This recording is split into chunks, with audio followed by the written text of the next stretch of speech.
नमस्कार, आप देख रहे हैं प्राइम न्यूज का डिजिटल प्लेटफॉर्म और आपके साथ मैं हूं प्रीति। 31 साल बाद ज्ञानवापी के तहखाने में एक बार फिर से हर हर महादेव के नारे गूंज उठे हैं। दरअसल देखिए, आप सभी लोगों को पता है कि ज्ञानवापी के विवादित परिसर को लेकर एक के बाद एक सुनवाई हो रही है, चाहे वाराणसी जिला कोर्ट हो, इलाहाबाद हाई कोर्ट हो या फिर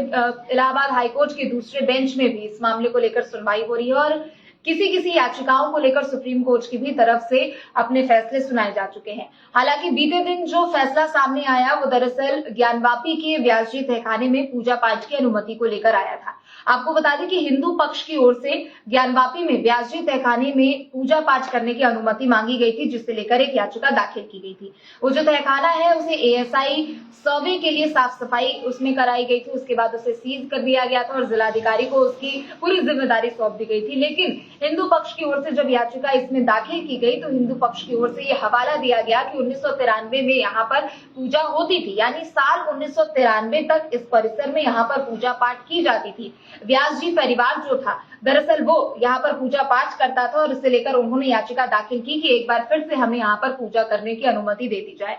इलाहाबाद हाईकोर्ट की तरफ से इस मामले पर सुनवाई की गई,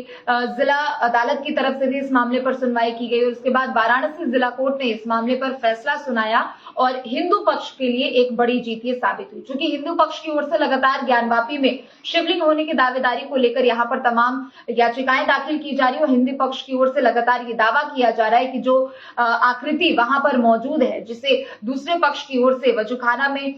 विवादित जो प्रतिमा वहां पर मौजूद है उसे शिवलिंग बताया जा रहा है हिंदू पक्ष की ओर से, तो वहीं मुस्लिम पक्ष की भी ओर से अपने अपने दावेदारी यहाँ पर पेश किए जा रहे हैं। तो वैसे ही जब जिला अदालत की तरफ से यानी वाराणसी जिला कोर्ट की तरफ से जब इस मामले में फैसला सुनाया गया तो हिंदू पक्ष की जीत हुई और उसके बाद मुस्लिम पक्ष इस याचिका को चुनौती देने के लिए हाईकोर्ट का रुख करता है, क्योंकि वाराणसी जिला कोर्ट की तरफ से इस मामले में फैसला सुनाया गया है। दरअसल आपको बता दें कि व्यास जी तहखाना, जिसमें कुल ज्ञानवापी में जो व्यास जी तहखाने हैं जिसमें कुल 10 कमरे हैं, जिनमें से 2 कमरों को अभी सिर्फ खोला गया है, उनकी साफ सफाई की गई है और इस दौरान उन तहखानों से भी हिंदू देवी देवताओं की आकृतियों से जुड़े हुए कुछ सामान वहां पर बरामद किए गए हैं, कुछ अवशेषों को बरामद किया गया है, जिसके बाद हिंदू पक्ष का पलड़ा एक बार फिर से यहाँ पर भारी होता हुआ नजर आ रहा है। और जब बीते दिन ये फैसला सुनाया गया व्यास जी तहखाने में पूजा पाठ करने को लेकर, तो हिंदू पक्ष की ओर से बीती रात से ही यहाँ पर पूजा पाठ और वैदिक मंत्रोच्चार सुनाई देने लगे और पूजा पाठ की शुरुआत वहां पर की गई। रात 2 बजे ही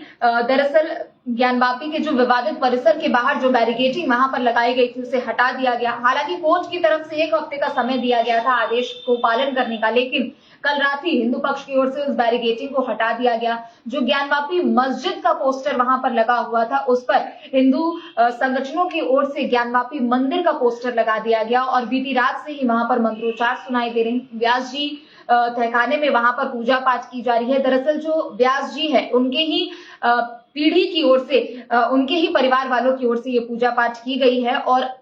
इसे लेकर अब मुस्लिम पक्ष की ओर से याचिका दाखिल की गई है और मुस्लिम पक्ष की ओर से इस फैसले को चुनौती दी गई है। एक तरफ जहां 31 साल बाद व्यास जी तहखाने में एक बार फिर से पूजा पाठ शुरू हुई, तो दूसरी तरफ मुस्लिम पक्ष एक बार फिर से हाईकोर्ट का रुख कर रहा है और इस फैसले से मुस्लिम पक्ष में नाराजगी है। उनका कहना है कि हम एक बार फिर इस फैसले को चुनौती देंगे, उच्च और उसके बाद सर्वोच्च न्यायालय की तरफ हम रुख करेंगे। उसके बाद जो फैसला आएगा हम उसी पर अपनी प्रतिक्रिया जाहिर करेंगे। तो चलिए फिलहाल के लिए इतना ही, बाकी खबरों के लिए आप देखते रहे प्राइम न्यूज। नमस्कार।